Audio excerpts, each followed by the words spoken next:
Hi everyone, my name is Kalman, and today I will be chairing the panel. If you were here yesterday and you're here today, you must have really enjoyed it. And if you're new today, then welcome. I assure you, it'll be a fantastic panel we've got set up.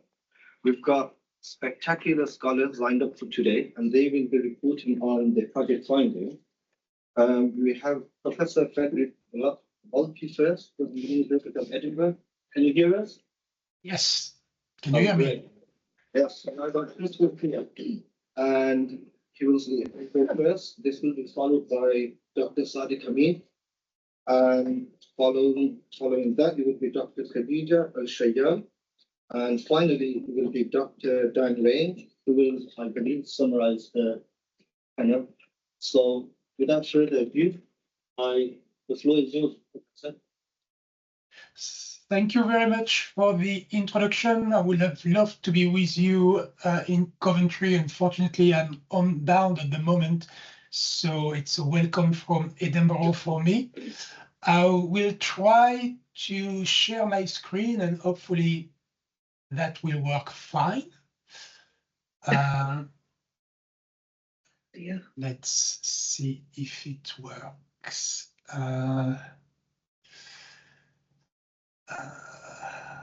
Should be this one.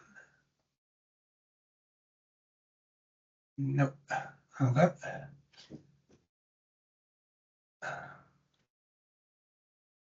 There we go. Is that okay? Can you see that well? Okay, thanks. So I will talk briefly, since time is running, about some of the dynamics of political agency or online political agency that we identify from the project, and the results that I'm going to present and talk about today are mainly derived from three different sources. One is the archiving process, as you probably have been introduced yesterday, a process of taking snapshots from websites on a regular basis. Then some of the discussions from the focus groups that we organized, and also some of the data from the survey that we run, and other members of the team will be able to talk about that in more details later on, I assume. So to begin with, I want to give you a bit of context regarding the approach that we are taking when it comes to political agency. Our main focus is on the notion of lived religion and lived citizenship, and not simply the formal aspects of politics or the formal and substantive aspect of religion, but really the views and practices that people deploy in their everyday encounters with the religious and the political. So here a couple of quotes from Kniben and Kupari and Kaliwood and Alki. One of them saying that what counts as religious is shaped through countless daily practices, habits, and patterns of social life. And similarly, when it comes to lived citizenship, it focuses on those everyday circumstances that enable people to practice being a citizen. So not so much formal politics or even political activism in a narrow sense of direct political engagement, but much broadly the kind of everyday political views and activities that people may be engaging with or doing. And therefore, as a result, what is not central to our approach here is, of course, an entire body of literature concerning the Muslim community that has to do with the sociology of deviance, looking at violent activism. There is a cottage industry about what people are doing online when it comes to violence, recruitment in terrorist networks, and so on and so forth. And what we do not also consider very much is the kind of more specialized political activism by political party, again, recruiting, or by religious scholars heavily involved in fatwas and so on and so forth. What this approach is really looking at are more the kind of everyday engagement and everyday views and practices that people are talking about, rather than this kind of specialized activity. And all of this enables some form of political agency in the community and by individuals that is enabling informed action, informed, of course, in inverted comma here, because we are not passing judgment of what counts as informed or information, and not simply conventional political activism. And the way I wanted to structure my argument is going through the lenses of McLuhan idea that the medium is the message. I assume you may have come across these quotes previously, which is, basically, as McLuhan says, is saying that the personal and the social consequences of any medium result from the new scale that is introduced into our affairs by each extension of ourselves or by any new technology. And of course, when McLuhan came up with this notion that the medium is the message, he was clearly not talking about online activities, about the internet, about apps, as you can see from the cover of his the first version of the book from 1964, Understanding Media. If you look at the phone, if you look at the camera, clearly he was talking about something much older.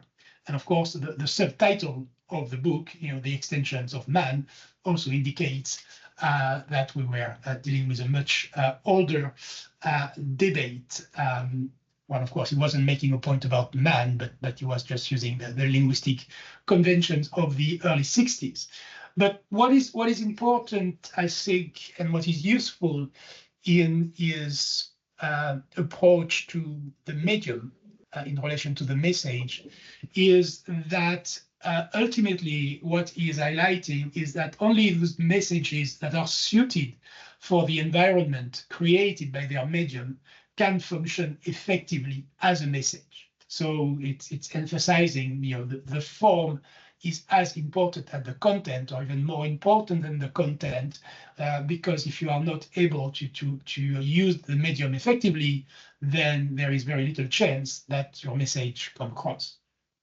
And so I want to look now at a few illustrations of what that means in the contemporary context when it comes to digital British Islam.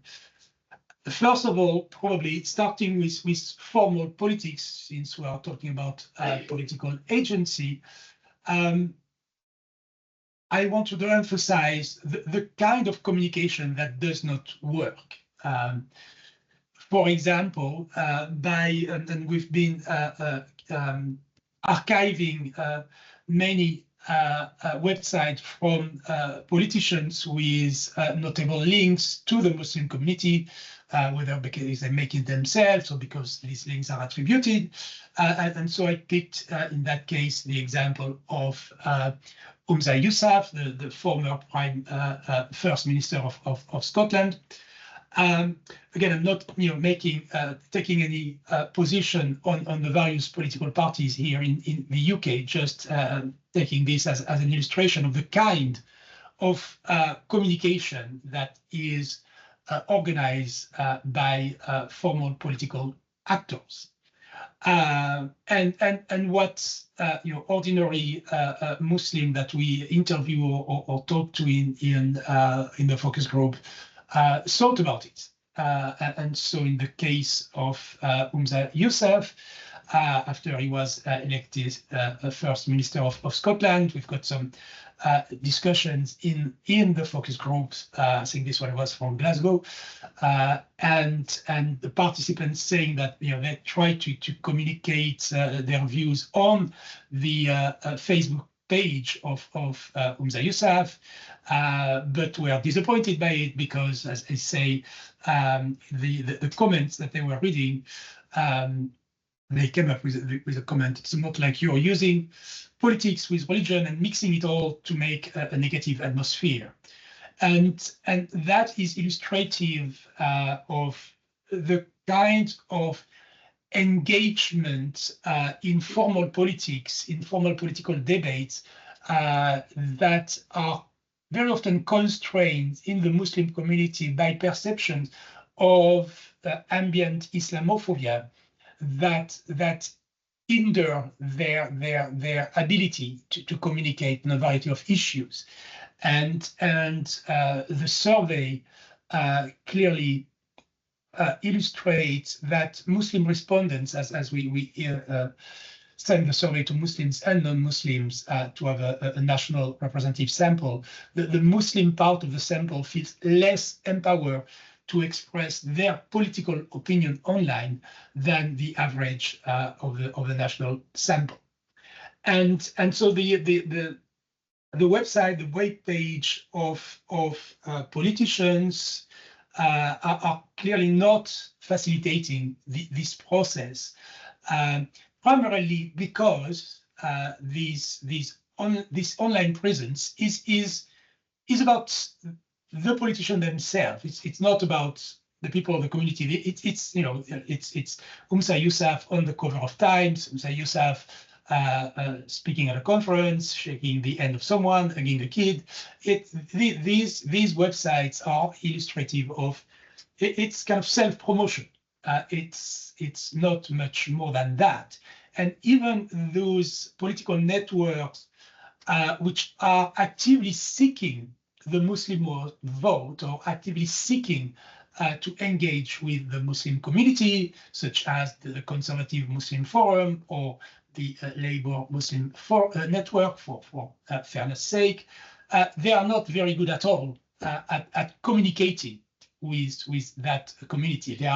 They are really only providing a token online presence, but they are not doing much that is engaging, that is attractive for the users.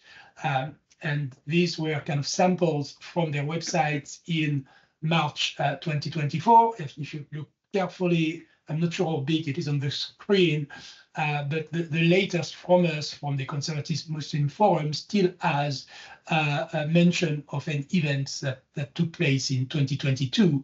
So hardly the most up-to-date information. What their online presence is really kind of outdated and a set of information that are not really usable online. And this is not to say that there are not political networks which are not active effectively online. And this is my next example. But they tend to be not connected to specific political parties. They tend to be mostly issue-based websites. So I gave the example here of the Muslim Vote as a very well-designed online platform to inform the Muslim community, the Muslim voters, about what their representatives or various representatives are doing, focusing on specific set of issues, such as in that case the motions that were passed in Parliament regarding Palestine when Palestine first came into the in the news, identifying who did vote what on the Palestine motion, and how voters could engage with this issue, contribute to the discussion on Palestine, approach their MP, and so on and so forth. So there are issue-based websites which are well designed for online engagement, and we tap into, and here you've got again some of the results from the survey regarding the percentage of people who are actively or directly looking for political informations online, I think directly seeking information concerning Islam and politics and current affairs. And you can see that this is a relatively low percentage, nearly 17% for Islam and politics, just over 13% for current affairs. There is, interestingly, a kind of a gender divide here, where men tend to be more interested in this issue than women. If we look at the men's percentage regarding Islam and politics, it's well over 20%. But nonetheless, this is a relatively small percentage of the community, the people that we survey, that are actively seeking political information online. So these issue-based websites, I took the example of the Muslim Vote. There are other very good websites on Palestine, on gender issues, on Islamophobia, and so on and so forth. They are well designed to engage with this online public and to inform them and direct them in their political action. But they are really catering for a relatively small percentage of the public.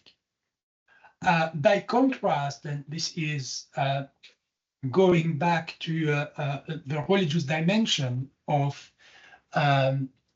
the online community, and something that I think the next speaker will be talking in more detail later on.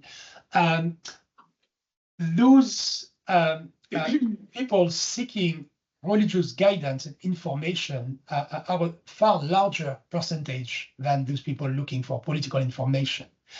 And indeed, Mufti Meng, for example, is cited quite extensively across our sample, and a few other international superstars. Well, most of the people, of course, are not British or British based, but they have a big British audience. And these are the kind of people, these are the kind of websites, these are the kind of insight that people in our survey are looking most commonly. Put in the chat. Sorry? 2 minutes. You've got 2 minutes left. 2 minutes. I'll speed up. Okay. And in that context, websites are only a platform to redirect to those other platforms where they are actually most active. So TikTok, Facebook, Twitter, Instagram, and so on and so forth, YouTube. And in this dynamics, it's not that these well-known provider of religious advice or guidance are directly addressing political issues, but it is that they are providing incidental political advice. They are providing incidental political leadership. So an example from the videos of Omar Suleiman, again, one of the top 5 people mentioned for religious advice. And of course, Omar Suleiman is talking about Syria, is talking about Palestine, is talking about Trump.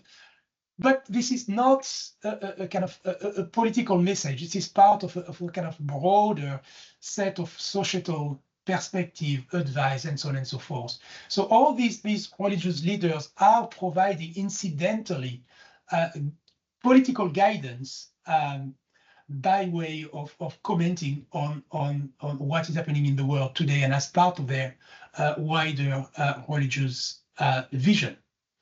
And finally, very briefly, I wanted to mention also the kind of lifestyle advice that is provided by a well-known websites such as, in the case of Women's Issue, Amalia, again, tapping in a more larger proportion of what people are looking online, that is to say, marriage advice or gender dynamics, and providing as well some political information or kind of world affairs insight as part of this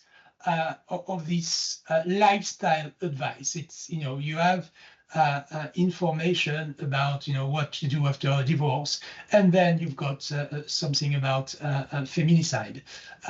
So in the mix, you have this incidental political information that is provided to a public that is not necessarily looking for political information, but that comes across it in the way of their lifestyle quest. And to finish off very briefly, I wanted to highlight four broad categories of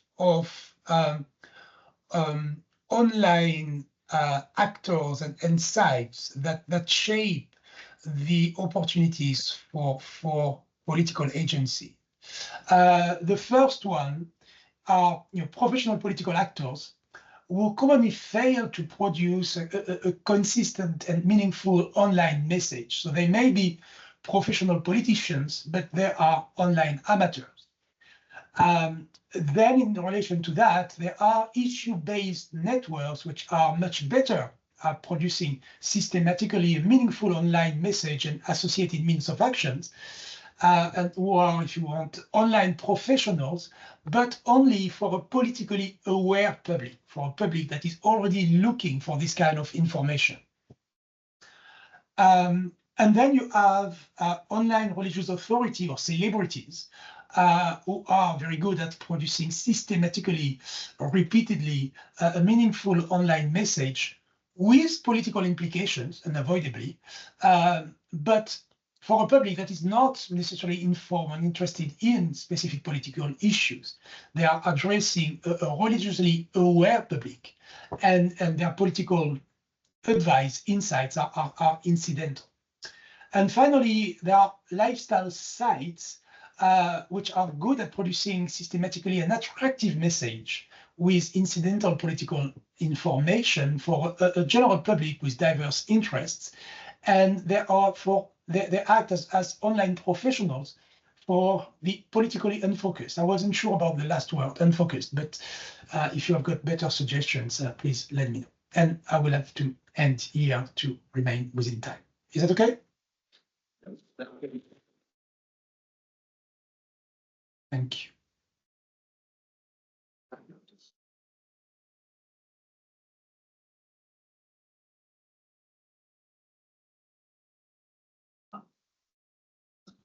Let me stop sharing, and I'll just cut off the camera as well, so I'm not a big head on the screen, a bit like Big Brother. But I'm still here with you.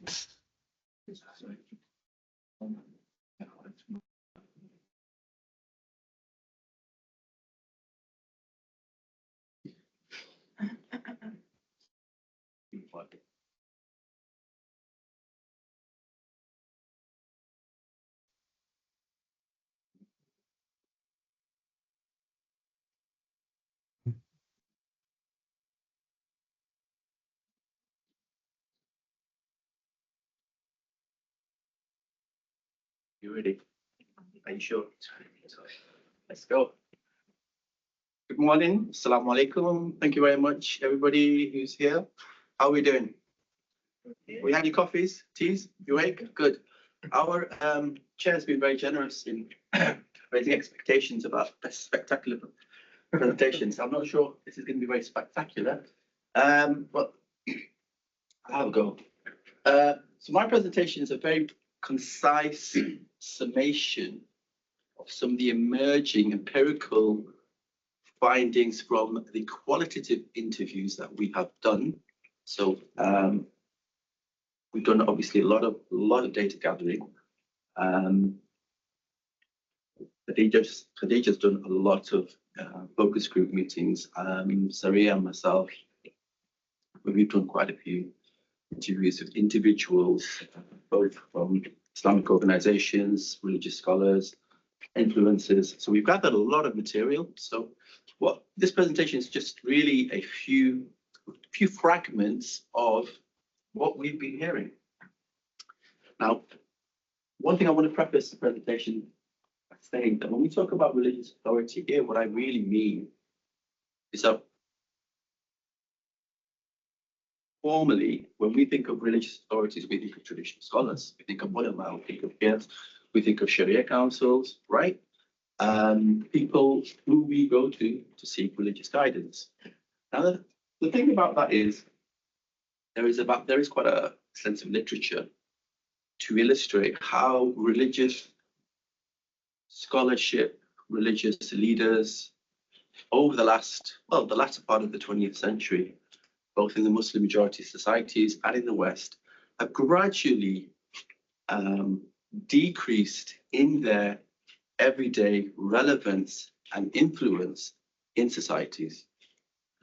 That is a fact, and that is partly because of a number of different things, but partly because, you know, we have a simultaneous secularization, assimilation. We've also had a process of people returning to Islam or re-Islamization in Muslim societies, both here and over there.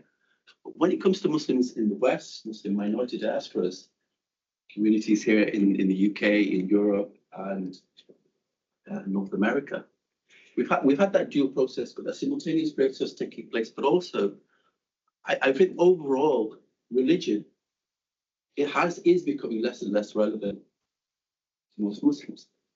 Some of you may disagree, but I think the evidence points to the latter.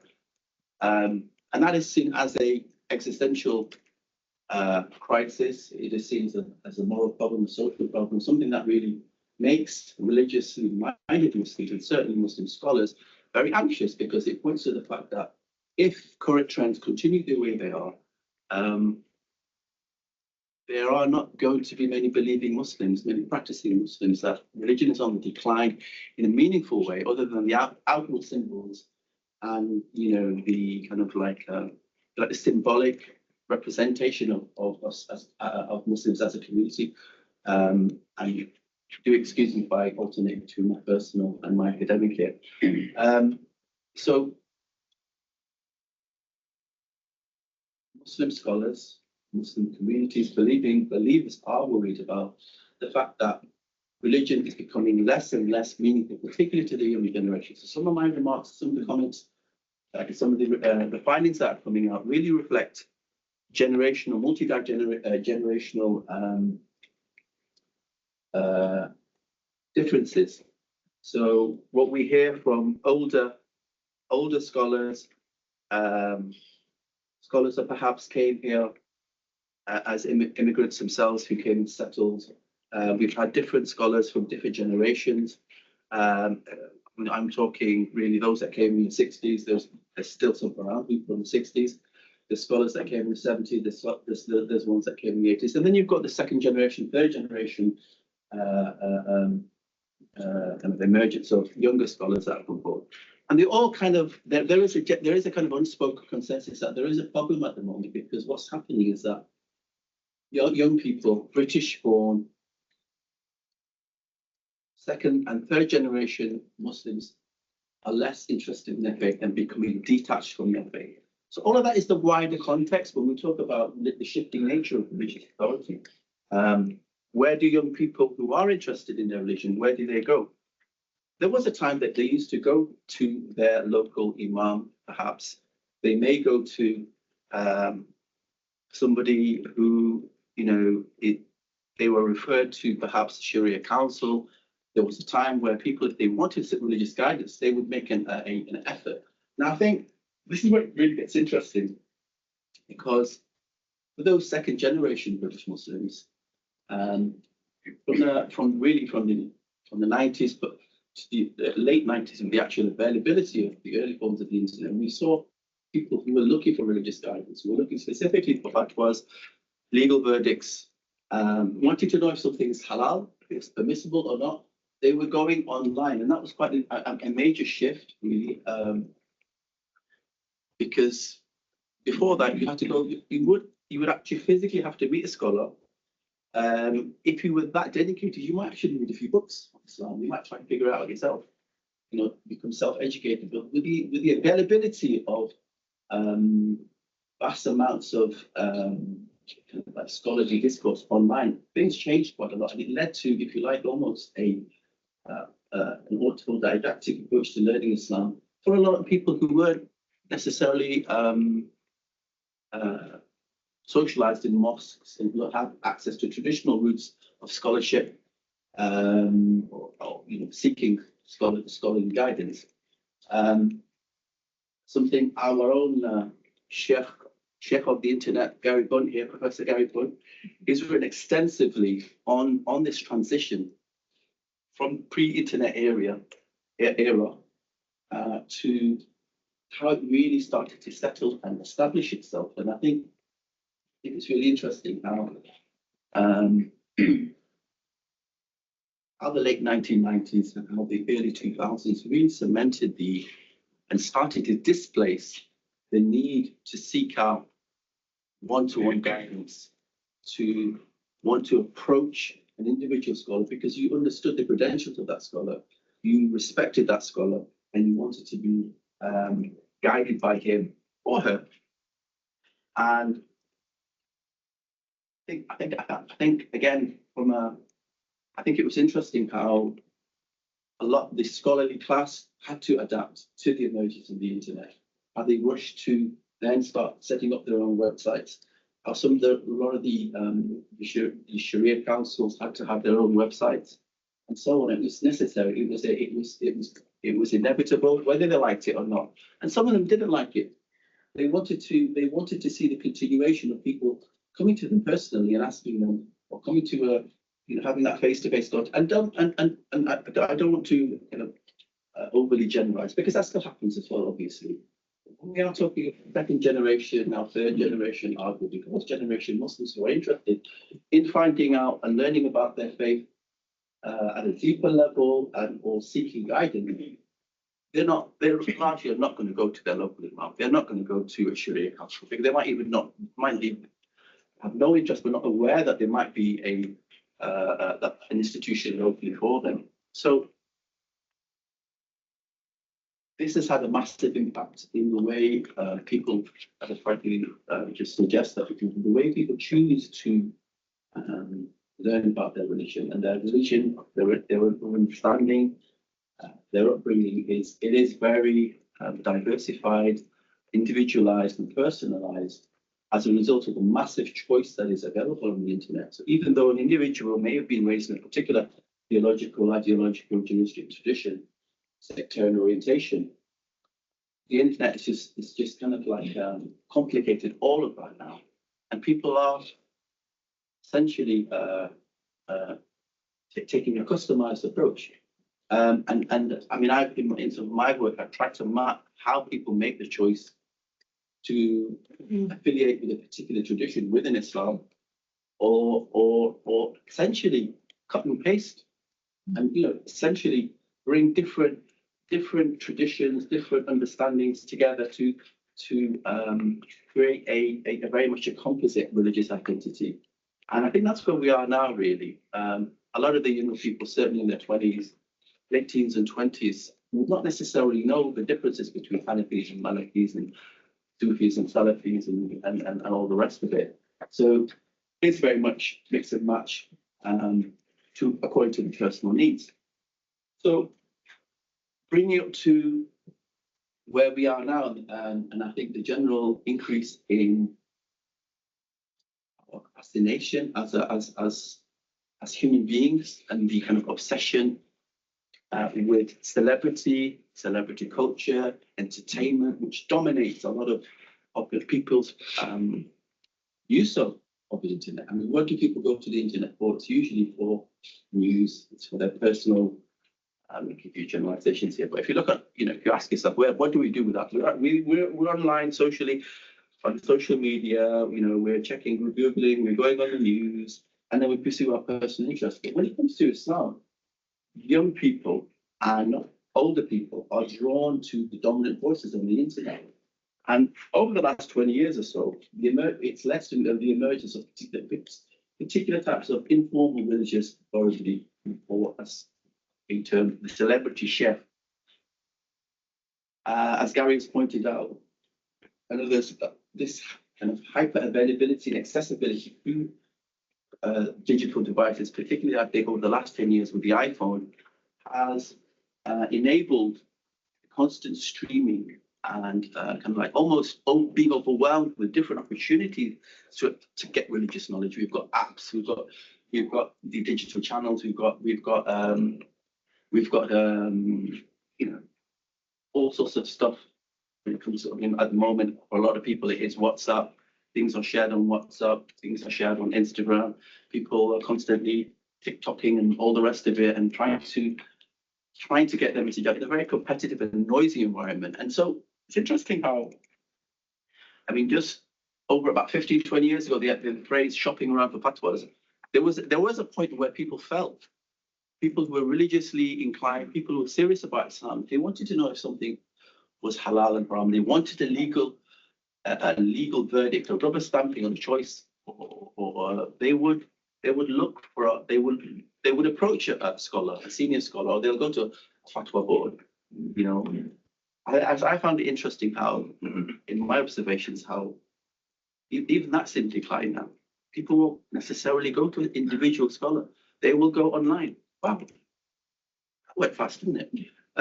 So, it's I haven't got my quotes yet. I'm going to zip through this now.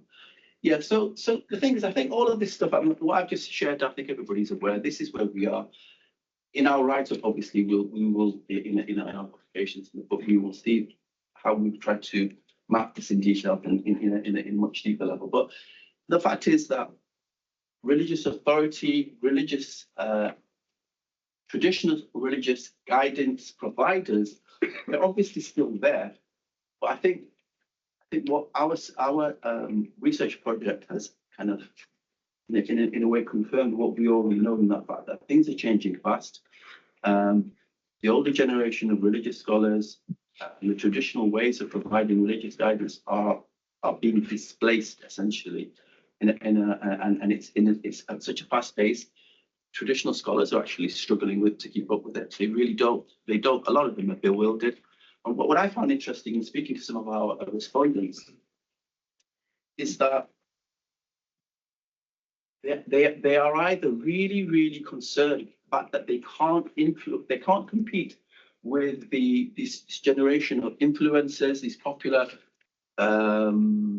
semi-literate.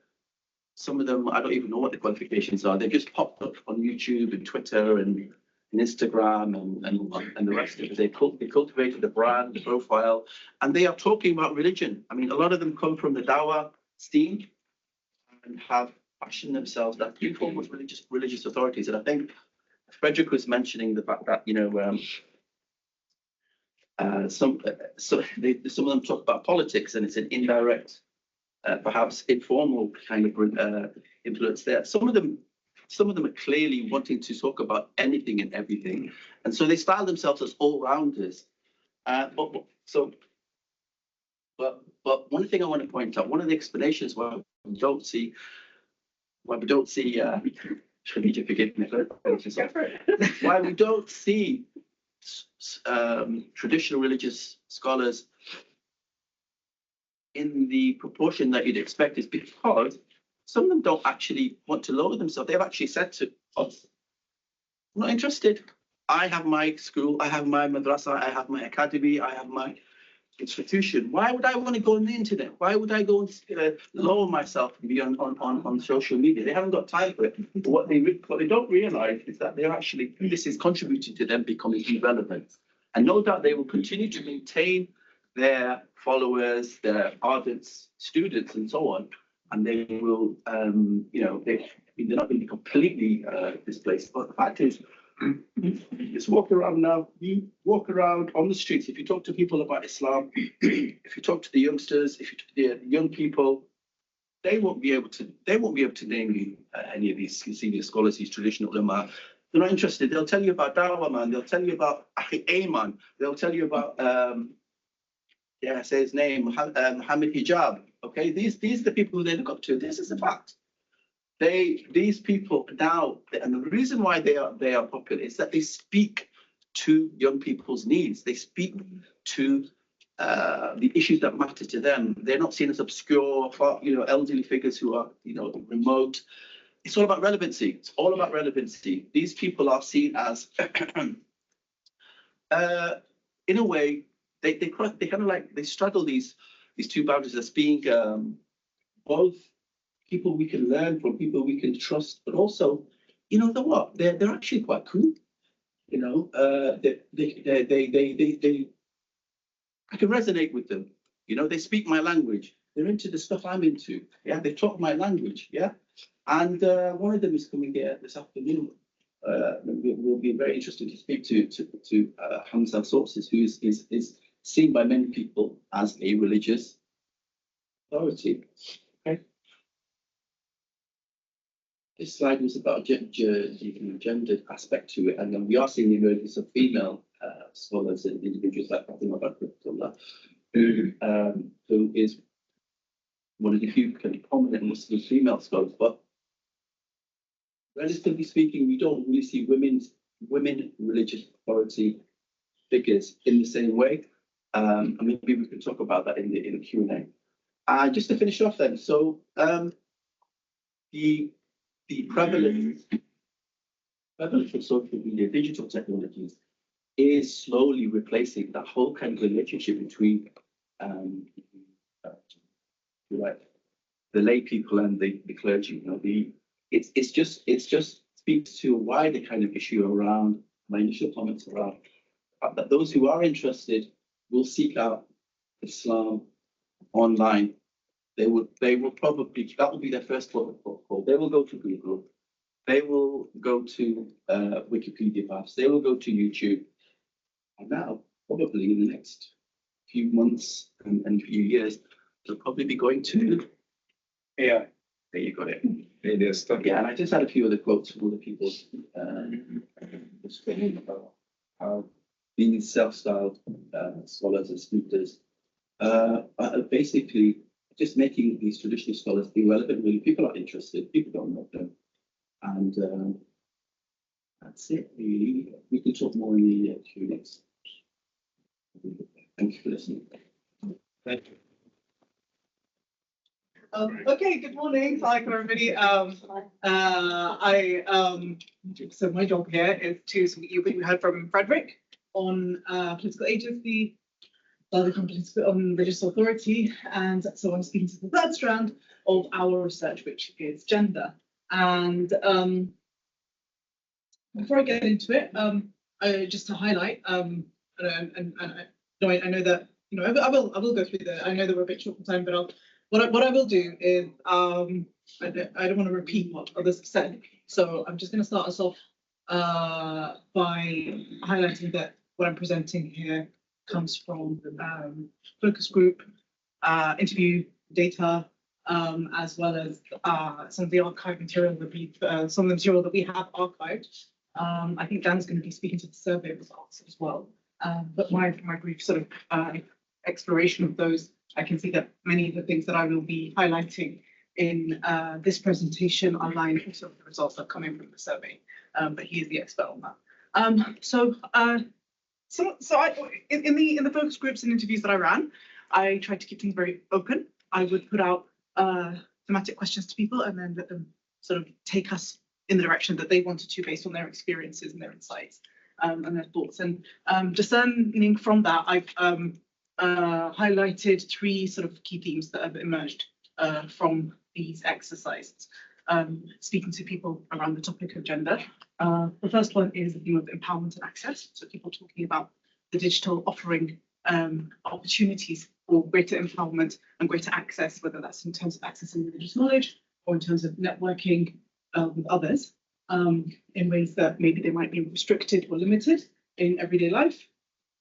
The second theme is people talking about differential experiences regarding safety. So we spoke about how safe people feel online. Do they self-censor or self-police? If so, why? I think some of our presenters in the panel yesterday afternoon touched on the idea of how people sort of restrict or restrain themselves and expressing themselves online. And between men and women, I found that there were sort of differential experiences. So it's not that men felt completely free online, but maybe sometimes the reasons why they held back were slightly different. And that was interesting to think about. And then the third theme that I want to talk about is what I call aspiration. So the idea of specific, well, I'll explain more when I get into it, but specific themes or specific aspects of Muslim life or Muslim lifestyle presented very aspirationally. And how that links in to concerns or realities around monetization and commodification. Here we're talking particularly about influencers and the space they take up online, but also there. I'll be taking these things one by one with a few slides for each. So under empowerment and access, the first consideration that I want to highlight is the area of scholarship, learning and guidance. So this comes under religious authority, obviously, but in particularly for women, many of my focus group conversations gave space to the idea that women are able to access religious knowledge, religious guidance online in ways that they may not have traditionally been able to in person. They have a lot of freedom to shop around, but also that female religious scholars have a ready platform online, so they're able to express themselves safely without hindrance on their own terms and garner followers, if you want to call it that. We had a conversation yesterday about Murshid-Murid relationships. I think that sort of resonates here. So I've got a couple of examples I've highlighted here. One is the Women's Muslim College, which is founded and run by Sheikha Sophia Shahid, who studied in Syria, based in Birmingham, although originally from Glasgow, I believe. It's an online college. And women take courses online in various aspects of Islamic studies. She's somebody with traditional credentials, but she uses the online platform to disseminate and to teach. Then you have people using Instagram. So I have an example here of Dr. Sophia Rahman, who's based in Leeds.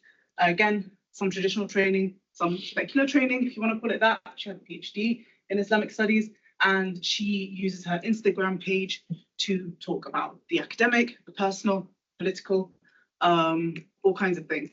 And again, this really resonates with the quote I have here from a participant from Cardiff, who talks about, well, I mean, the quote speaks for itself. The culture of women being an authority figure online is changing discussion of what women can and can't do, because in the past, it was an idea of, talking about what women are allowed to do, what they're not allowed to do, but online, it's the fact that women are just taking up space. And rather than having discourse about what they're able to do, they're just doing. And the fact that they're doing and they're modeling this idea of teaching, scholarship, learning, that speaks for itself, and that sort of has a ripple effect. And that creates a sense of ease and comfort for women to be able to navigate the world of learning and scholarship. Again, under the theme of empowerment and access, many of the conversations I had, again, these are everyday people with all kinds of backgrounds.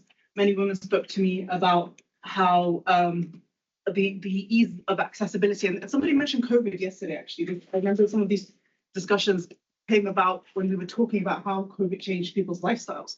So people would say, well, during COVID, a lot of religious leaders or spokespeople were putting content out online, and that changed the way that I consume and access Islamic information. So now I listen to talks when I'm doing everyday activities, if I'm driving, if I'm cooking, if I'm cleaning.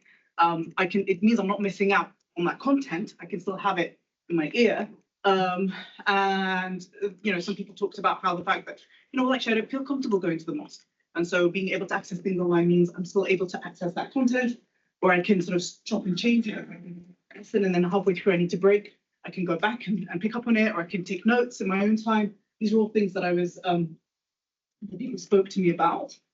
Again, I have a quote here from somebody, it's quite long, so I won't read it verbatim, but the idea was that she was saying, well, actually, I felt really shut out in mosques. I felt very judged. I felt that people made me feel uncomfortable. And now I don't have patience for that anymore. So I'd rather just consume that content at home on my own terms, in my own space, and actually spiritually and emotionally, that's better for me, rather than going to the mosque and feel shouted at and judged by what she calls dogmatic women. And then finally, on the same theme of empowerment and access, I wanted to talk about how the digital has offered spaces for activism, networking, and organizing in ways that, again, the in-person doesn't. I'm highlighting two examples.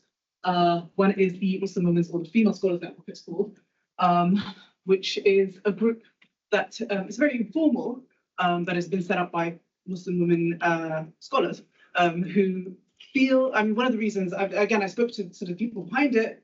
They're UK based, but the reach is international. So they have in their network people from across the world.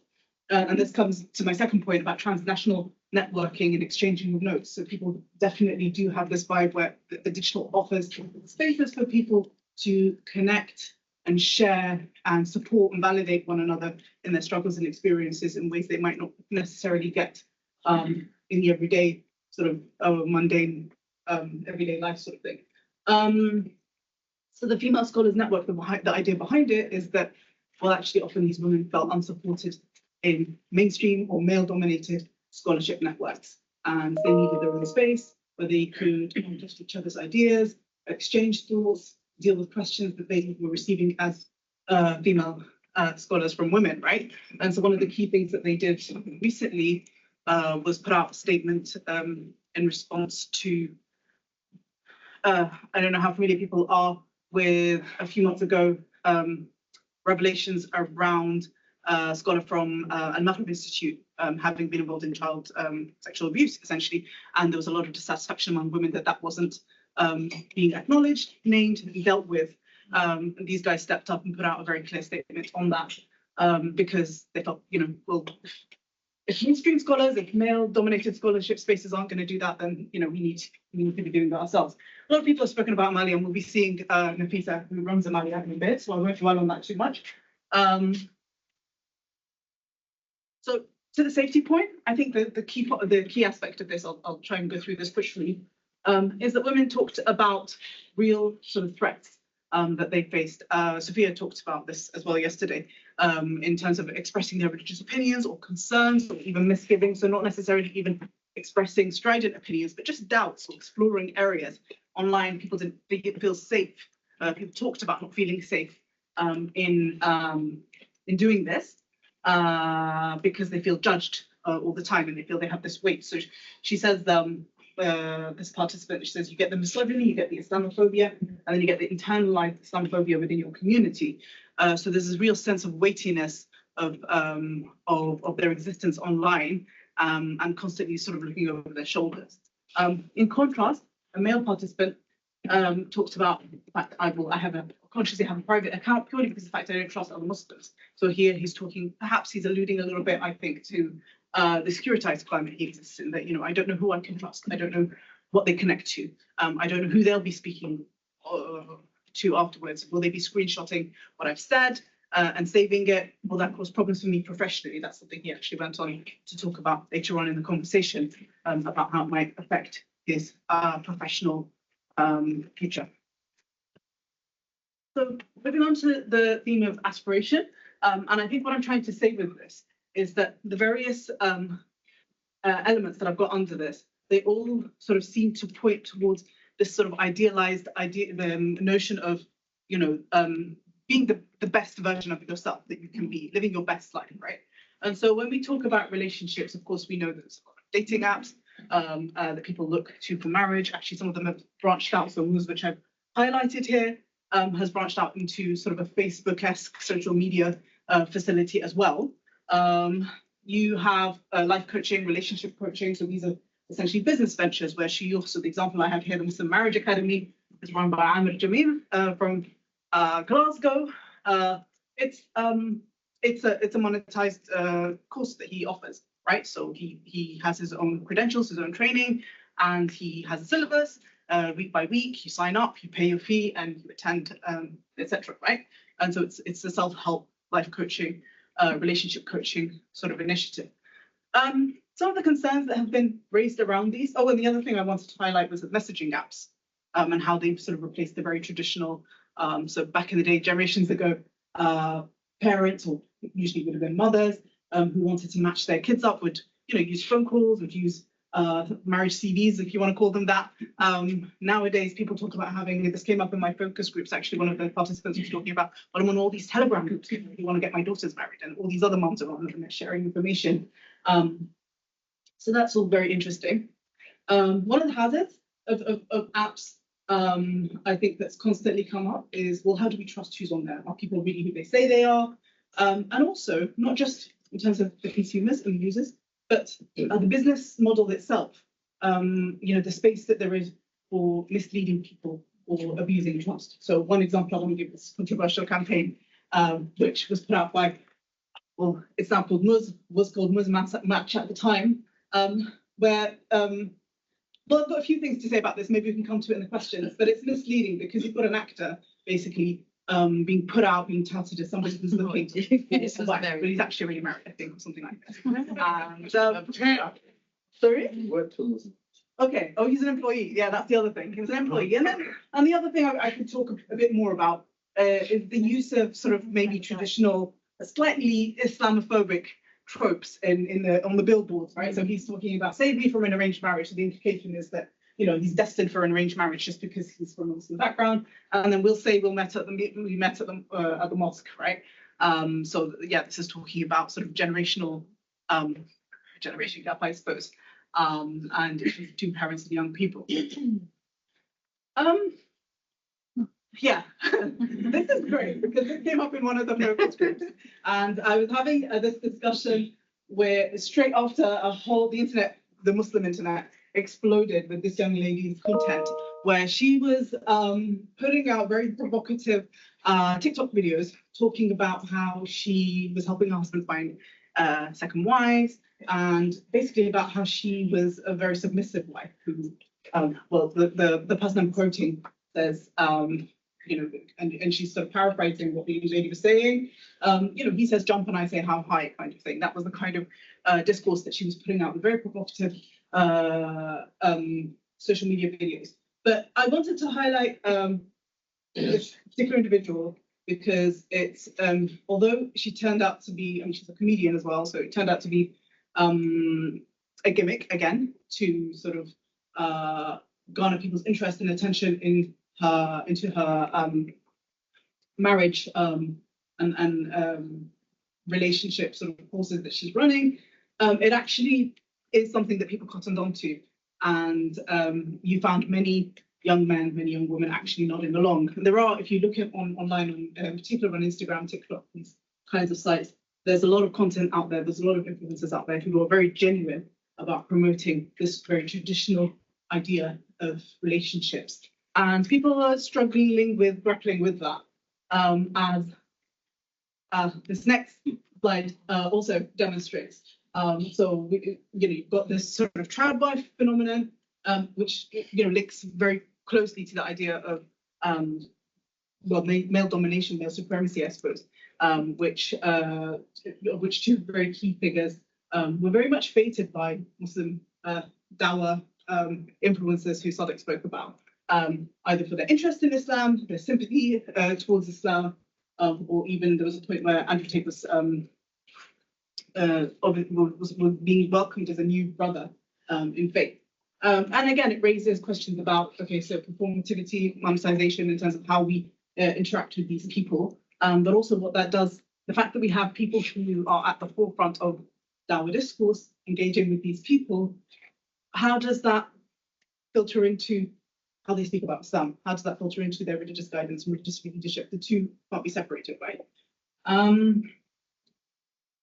So yeah, I won't read that into much. I won't go too much detail about that. I'll go through this very briefly. Again, back to aspiration. You have a lot of content that being put out there about the ideal Muslim family, how to raise the ideal children, how to, again, live your best life There's, you know, I'm not at risk of sounding very cynical.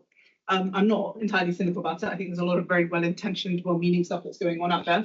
But we do need to think about how that's squared with the fact that it's being monetized and the fact that the internet, ultimately, the way algorithms work, they force you to perform. And so what does that mean?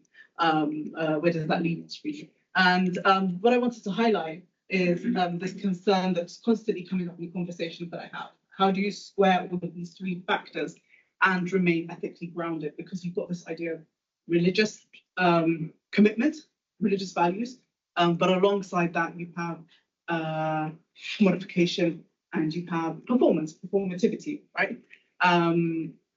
There's tensions there, and I think people are really very conscious of that, very aware of that, and not really sure, you know, quite anxious about where that's leading us. Yeah, I also wanted to highlight this aspect again, which really speaks to that tension. We're talking here particularly about hijab and modest fashion, and I think that you know, she talks about the modest fashion industry and what that means and what the internet has done for that. So I think what this really does is really is quite emblematic of this tension and this concern about all of those factors coming together and really creating a sort of perfect storm. Where does that leave us? Where are we headed? I'll leave it there, and thank you very much. Morning, everyone. Morning. So I've had three fantastic speakers to follow, and my brief on this was to I'm going to focus on the research question 3 here, which everyone's already discussed in some aspect. There are 3 presentations on the 3 key themes. I didn't want to go through and just repeat everything everyone said and put numbers on it. So what I've tried to do is pick out what I think are the key bits which overlap. I picked up 4 key themes which touch on gender, which touch on religious authority, which touch on politics and political activism. Because they don't sit, when you've seen the 3 previous presentations, they don't sit on their own. And it felt quite reductive to try and keep them separated after we've had 3 separate conversations. So we've got a huge amount of data. I know Alumdia presented yesterday on the survey. We had about 2,000 respondents in total. Just over half of those were from the Muslim sample and half were from the national representative sample. And what we've tried to do here is pick out what's distinctive. You know, we know that the internet has given everyone more access to information. Yeah. And that everyone's behaviours have changed in some way because of the internet. Actually, what we're looking at is what's distinctive to the British Muslim community as a result online. So I'm going to be mainly presenting from over here for one reason. I'm not avoiding the camera. It's that I've been on the road for 3 days now, and I realised this morning I've only bought 2 days worth of contact lenses. So I have got a few numbers I want to give you, but I need to be here to tell you. So I want to start with a conclusion, because that's always the best way to start. You know what's coming now, right? So the data from the survey really corroborates what the 3 presenters have said so far today, which is always fantastic and reassuring. It triangulates really, really well. It suggests very strongly that digital platforms and behaviours, I think there's a distinction here, right? We can't just say digital platforms are reshaping religious authority. It's about people's behaviours and how they use them, and as a result, there's 2 things that go together. So they're reshaping religious authority in the UK. They're also transforming who gets to participate in religious dialogue, how they do it, and how it influences other aspects of their lives. So for me, there's a real distinction here, and they overlap so much. You know, the platforms exist, people need to use them, and then they need to seep into everyday life. So I'll be talking through those. It's worth pointing out as well, this data is just a snapshot in a particular point in time. It's a fantastic snapshot and it's incredibly valuable. But this data is going to change. We mentioned AI already. You know, this data doesn't factor in the big AI revolution. It was also just after COVID and lockdowns. So one of the things which comes up is there's a real sort of uptake of young people using some online behaviours. It dips down as the old groups get older, and as you get to 65 plus, it goes back up. So a U shape, which you wouldn't expect, and that's possibly because older people were spending more time indoors. They were sheltering, they were staying away from COVID, and that may change. That may flatten out over time, or it may stay. It's worth remembering that this is just a particular snapshot in time. And that some of the changes we're talking about, they aren't binary switches. So there's no data which suggests people aren't still engaging at the most with traditional religious leaders, with traditional community leaders, and are just going online. It's a phase. Some people are 30% online, 70% at home, other way around. Yeah, so it's not completely binary. The first big theme which came out across all three areas we discussed earlier is this idea of there's a decentralization of religious authority. I don't think you can dispute that's happening to some degree across the UK as a result of online platforms and behaviours. Obviously, we've seen religious authorities being concentrated in local imams, scholars, and community leaders, and this is being. I wasn't sure about using the word challenged or eroded here. I think they're two very different things. They're both quite emotive. But what we're certainly seeing is that Muslims in the UK are using online platforms at a much higher rate, according to the survey, than the national representative sample. Right? For instance, overall, 9.5% of people strongly agree that they're more able to ask questions about religion online than in person. Well, 9.5%. For the Muslim sample, that's 14.5%. For the national representative sample, that is 4.9%. Right, so that's quite a difference. And so that's where we're seeing distinctive behaviour, and we're seeing that much stronger with younger Muslims as well. So younger Muslims much more likely to be asking questions about religion online and to be learning about their faith online. Doing it through lots of different platforms. So the Muslim cohort of the survey are more than twice as likely to use YouTube for any form of religious guidance than the national representative sample. So very distinctive behaviour, and that's both genders as well. Concentrating younger people. What we're seeing is these online platforms being able to access this and people actually doing it. So the platform existing and the behaviours, meaning people are using it, is that people are accessing this much broader range of religious guidance and different religious authorities. And again, this was touched on in every presentation so far. It's enabling people to individualise the advice they're seeking out. So where previously you kind of really had to seek it out. I think you mentioned this a few times. You had to seek it out. You could have read a book, but you normally spoke to people. Now it's much easier to say, actually, I want to learn about this. I'm going to do this today. And everyone is getting their own little tailored approach to it, which is very new. And that's fragmenting.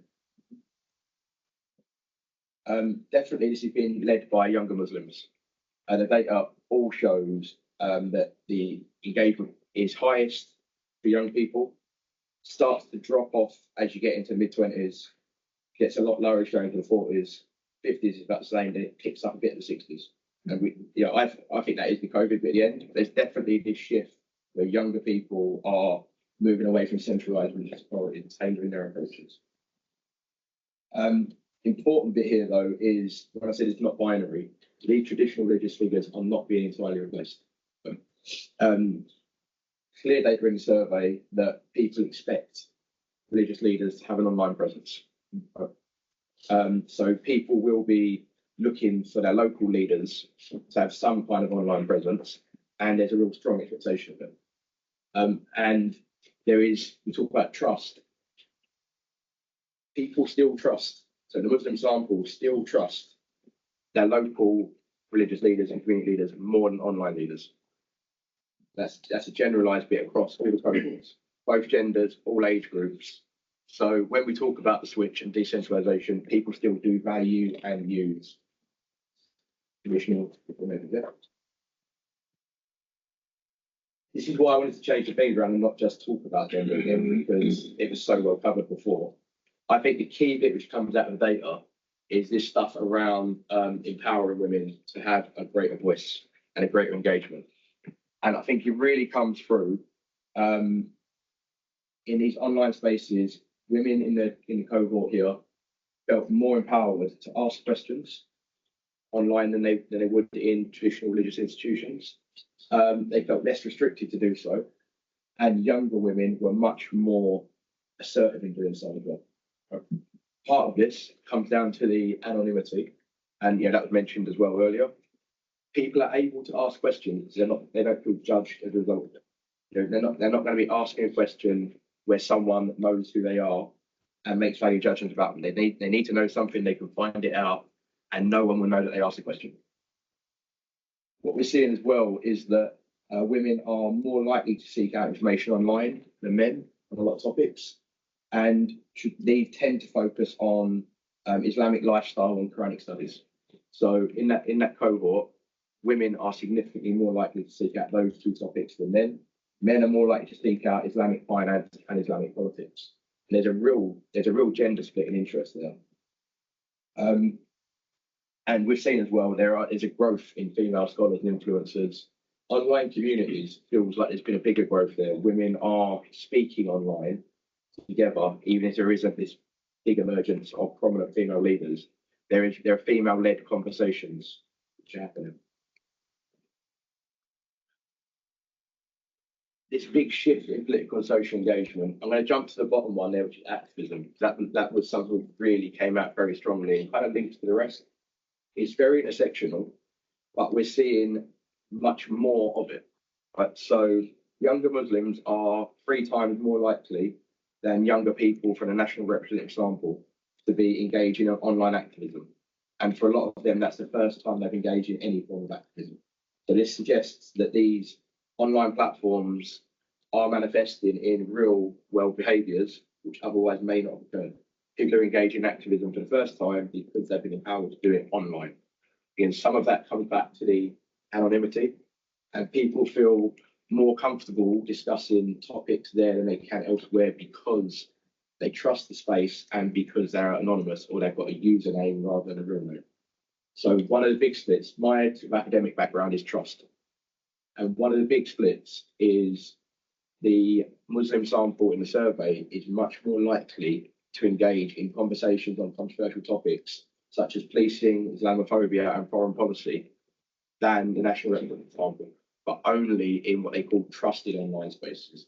When you go to general online forums such as Twitter or newspaper comments, the Muslim sample is much less likely to engage. So there's something very distinctive there about needing that space and feeling welcome and able to speak in it. I think a lot of the quantitative data triangulates with that really well about why that is. And that for me is a really fascinating bit of this. But again, we're seeing this bit, younger Muslims are using these much more than older ones.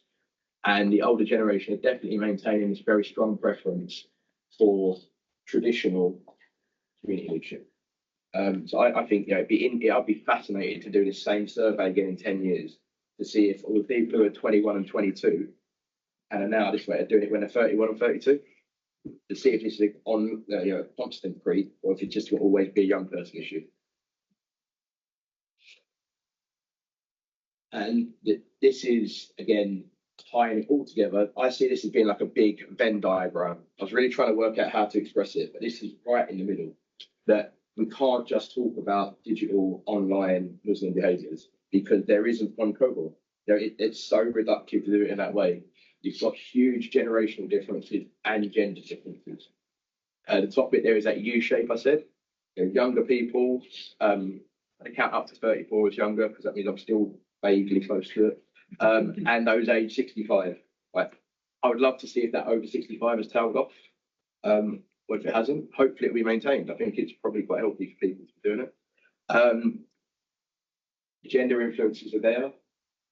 And again, the binary bit, online engagement is growing. This is definitely here to stay. Everyone has more access to information and to seek out new people. There's some really good data in there that the Muslim cohort of respondents are more likely to seek out people with different viewpoints to their own than the national representative sample. So the national representative sample seems to lean quite strongly into a confirmation bias. I'm interested in these topics. I'm going to read about the topics I'm already interested in and stuff that I already know. Whereas the Muslim cohort actively seems to be seeking out new ideas and new challenges and new discourse. But there is that trusting is there, but some people still skeptical of it.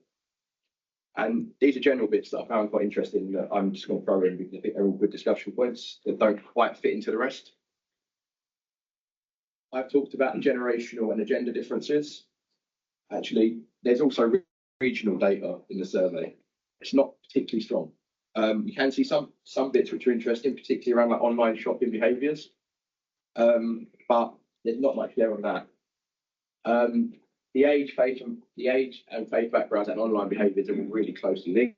That's very intuitive. I think we could probably all guess before looking at the survey that young people are more likely to be engaged. But it's interesting that what we think and what the Quoll stuff showed came out in advance. Very distinct behaviours around faith-based shopping and internet usage. So everything on this shows that Muslim behaviours with shopping are very different to national behaviours when it comes to faith-specific ideas. You know, that is a market which doesn't really exist in the national representative sample, but particularly for Muslim women is a huge market and really shapes what websites they use, how they engage, and their lifestyle choices. And yet the last one now, because it's my pet interest, is the trusted spaces. This is, I think, something which needs a lot more study. It's so distinctive and so different. Right? Why is it that the Muslim sample in the survey are much more attracted to speaking topics and trusted online spaces when a national representative sample isn't? I think that's probably something to do with majority minority politics in the UK, but I think we need to dig more into the polls to pick that up. Have I managed to keep the time? Amazing. Right.